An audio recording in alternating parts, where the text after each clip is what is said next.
we're gonna make our Cajun fried chicken today. And as you can see, I've chopped up about 1 pound of chicken breast. So we're gonna go ahead and combine these ingredients and we will get started.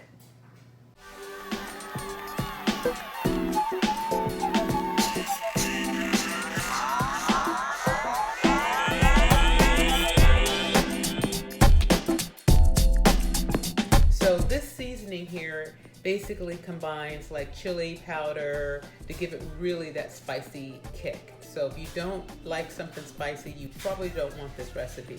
But if you like down home good fried chicken that's Cajun or Creole, you want to give this a try.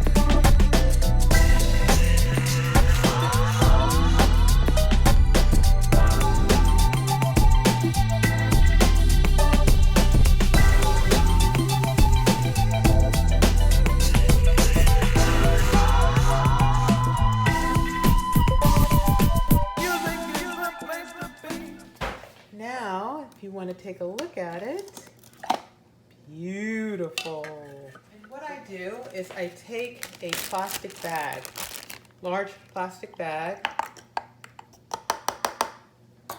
and I put the pork rinds in the bag.